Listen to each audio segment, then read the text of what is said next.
You ever get that feeling at work? Like you're a total fraud and any minute now everyone's going to find out?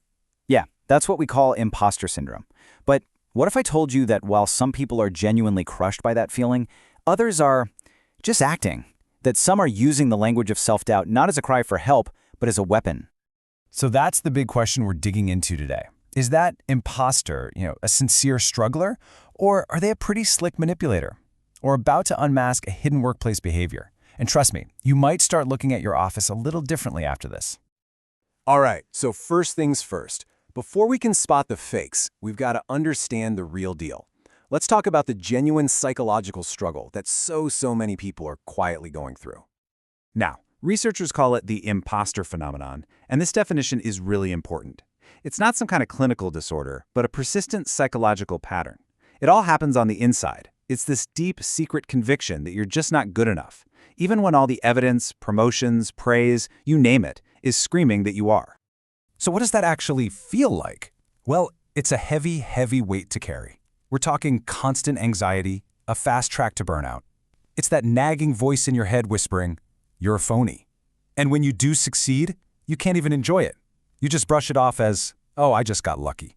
And this kicks off a brutal cycle of self-doubt, leading to perfectionism and frantic over-preparation, all in an effort to keep from being exposed. Now, this is absolutely crucial. Who does this hit the hardest?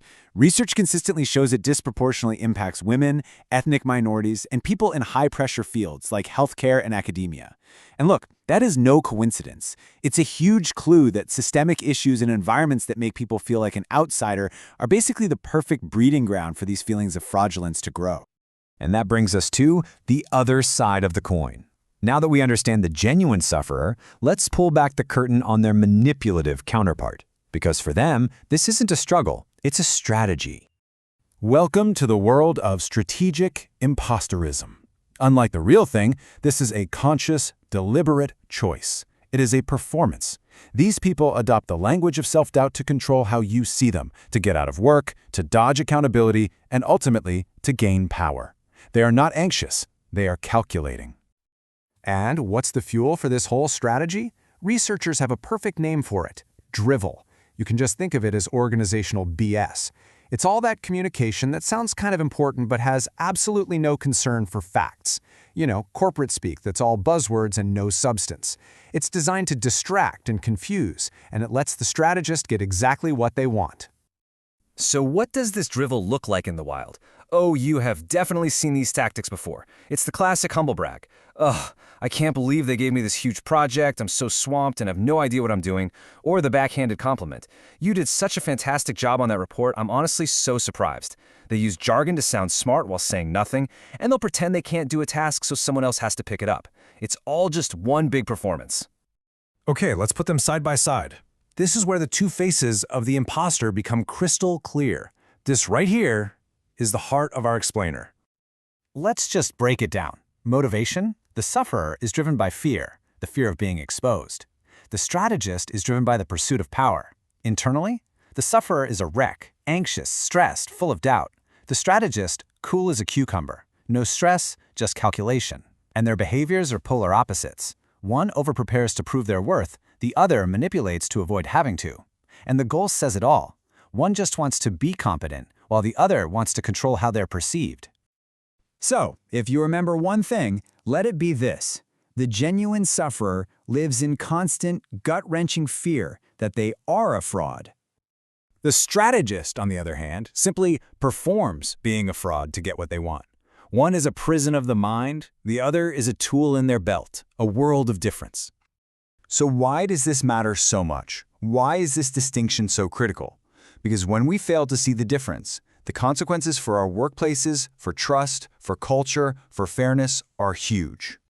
Make no mistake, strategic imposters are toxic. They poison the well. They undermine trust and make it so much harder for genuinely authentic employees to get by, let alone thrive. And who do they harm the most? The very people who are already vulnerable, those who are genuinely struggling.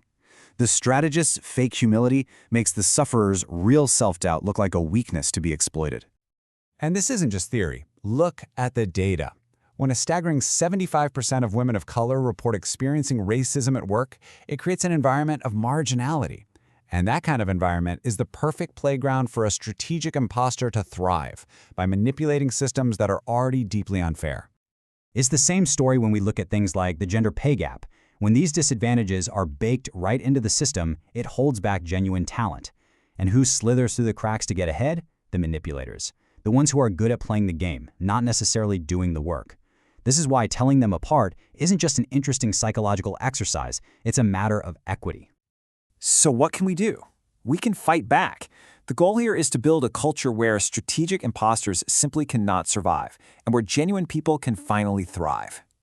And let's be really clear, the solution is not just telling people to be more confident. That just puts all the burden on the victim. The real antidote is a cultural shift. It's about creating a workplace that actively rejects manipulation and instead rewards truth and transparency. So what's the playbook? The research gives us 4 really clear steps. First, confront the drivel. If a claim sounds flaky, ask for evidence. Second, demand clarity. No more hiding behind confusing jargon.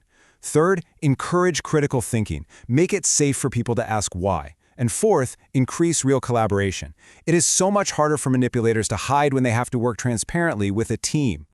So I'll leave you with this. The next time you're at work, just look around. Who is genuinely trying to be competent and who is just trying to manage perceptions? Because recognizing the difference is the first and most important step to building a team you can actually trust.